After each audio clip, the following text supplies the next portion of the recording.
நண்பர்களுக்கு வணக்கம்.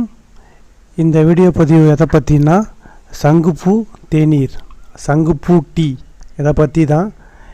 இது எப்படி இந்த பதிவு போடணும்னு எனக்கு தோணுச்சுன்னா, யூடியூப்பில் ஒரு வீடியோ பார்க்கும்போது ஒரு வெளிநாட்டவர் சங்குப்பூ தேநீர் உடல்நிலைக்கு நல்லது, நல்ல ஆரோக்கியம் தரும், புத்துணர்ச்சி தரும், இதை வெறும் தண்ணியில் போட்டு கொதிக்க வச்சு குடித்தாலே போதும், உடம்புக்கு ஆரோக்கியமாக இருக்கும் அப்படின்ற மாதிரி பதிவு போட்டிருந்தார்.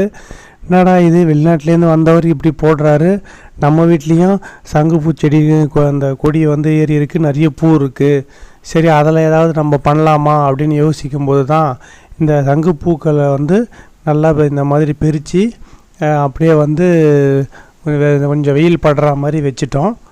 தொடர்ந்து பார்த்திங்கன்னா ஒரு 2 நாள் 3 நாள் பார்த்திங்கன்னா, இது ஏற்கனவே பறித்தது முன்னாடி காட்டினது, இது 2வது நாள் பறித்தது. இப்படி பறித்த சங்குப்பூக்களை வெயிலில் அப்படியே போட்டு உலர்த்த ஆரம்பிச்சிட்டோம். இது ஃப்ரெஷ்ஷாக பறித்தது எந்த அளவுக்கு இருக்குது, அது கீழே இருக்கிறத பார்த்திங்கனாவே தெரியும், கொஞ்சம் சுருங்கி இருக்குது, அது நேற்று போட்டது. இது 3வது நாள் என் பொண்ணு கையால் பூக்களை பறிக்க சொல்லி பறித்தது.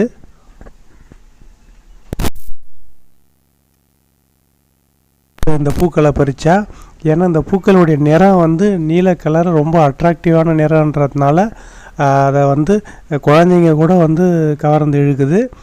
அந்த அளவுக்கு என் பொண்ணும் ஆர்வமாக பறித்து கொடுத்தா.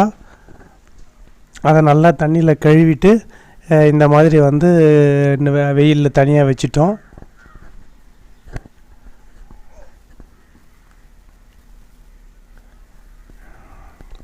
தொடர்ந்து 3 நாட்களாக பறித்த பூக்கள் இந்த மாதிரி ஒன்றாவே தான் நாங்கள் காய வச்சோம். இதுக்கு 3வது நாள் பறித்த பூக்கள், அதுக்கு கீழே இருக்கிறதுலாம் முதல் 2 நாள் பறித்தது.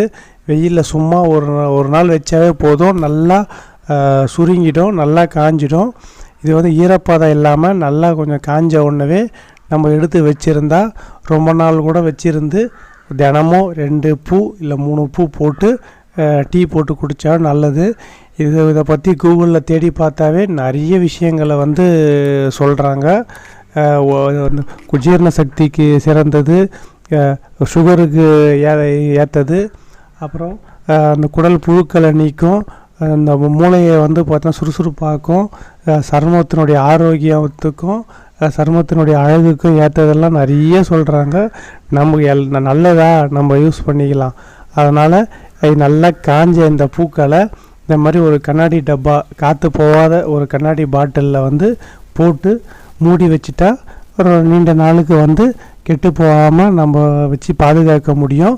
தேவைப்படும் போது வெறும் வயிற்றில் காலையில் ஒரு 3 பூ 4 பூ போட்டு தண்ணியில் போட்டு நல்லா கொதிக்க வச்சு அதை அப்படியே குடிக்கலாம்.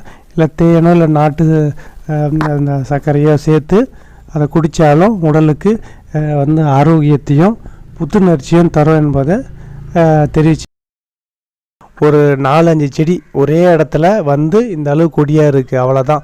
ஒரு 4 இல்லை 5 செடி, 1-2 செடி இருந்தால் கூட போதும்.